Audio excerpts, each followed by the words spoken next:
평범해 보이는 중국 드라마의 한 장면. 그런데 어디서 자주 보던 모자가 보인다? 혹시 우리 선조들이 쓰던 갓? 코로나 시국에도 치러진 2020 미스 홍콩 선발대회. 아니 근데 뒤에 서 있는 여자들이 입은 건 한복 아니야?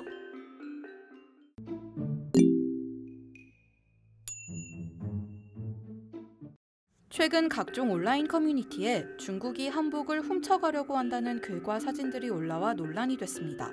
중국 드라마부터 패션쇼, 미인대회에서까지 한복으로 보이는 옷과 장신구가 등장하자 중국이 한복을 자기네 전통 의복으로 만들려 한다는 주장이 나오고 있는 건데요.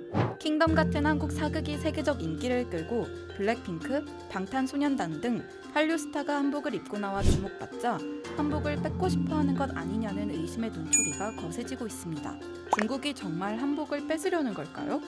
먼저 여러 전통 복식 전문가들에게 논란이 된 사진 속 의상과 소품이 우리나라 고유의 것이 맞는지부터 물어봤습니다. 그 결과 명나라를 배경으로 하는 드라마에 나온 망건이 조선시대 양식이라는 데에는 큰 이견이 없었습니다. 망건은 남자들이 상투를 틀 때 머리카락이 흘러내리지 말라고 이마에 둘렀던 장식으로 명나라에도 망건이 있긴 했지만 우리의 망건과는 형태가 달랐다고 해요.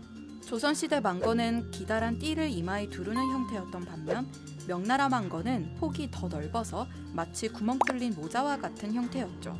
갓의 경우도 마찬가지로 중국의 갓과 비슷한 모자가 없었던 건 아니지만 말총을 소재로 해 구멍이 숭숭 뚫려 있고 모자 윗부분이 평평하여 원통형을 이룬 형태는 조선 후기에 전형적으로 볼 수 있었던 갓 모양이라고 합니다. 그렇다면 치마 저고리는 어떨까요?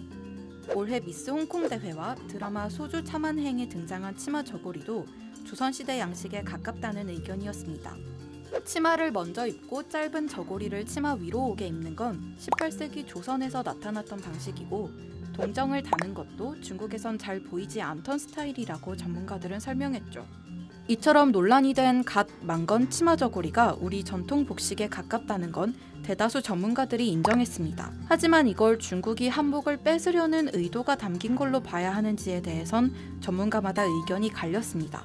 한국과 중국 의복은 역사 속에서 서로 영향을 주고받으며 발달했기 때문에 양식이 비슷했던 적이 있고 지금도 우리 문화가 중국에 영향을 미친 자연스러운 흐름으로 볼 수 있다는 의견이 있었던 반면 아무리 그래도 고증에 맞지 않게 사극에 등장시키거나 시녀 역할, 백업 댄서만 한복을 입게 하는 건 분명 어떤 저의가 있어 보인다는 의견이 있었습니다.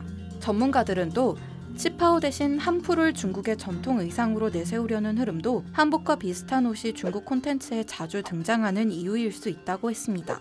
우리가 중국 전통 의상으로 흔히 알고 있는 치파오는 사실 만주족이 세운 청나라 때 의상인데 현재 중국 인구의 92%를 차지하는 건 한족이기 때문에 치파오 대신 한족이 지배했던 시대의 복장, 즉 한푸를 되살리려는 물결이 일고 있다는 겁니다. 문제는 한, 당, 송, 명나라 등 한족이 통일했던 여러 왕조의 복식을 전부 한푸의 범위에 넣어 자신들의 전통 복식으로 내세우려 한다는 점입니다. 이것도 한푸, 저것도 한푸라고 하다 보니 우리 고유의 한복까지 한푸라고 해버리는 것 아닐까 하는 우려가 나오는 거죠. 그런 점에서 한 전문가는 패션이 영향을 주고받을 수는 있지만 우리 것은 우리 것임을 분명히 하는 적극적인 자세도 필요할 것 같다고 강조했습니다. 생각보다 복잡한 맥락이 숨어있는 한복 동북공정 논란. 여러분은 어떻게 생각하시나요?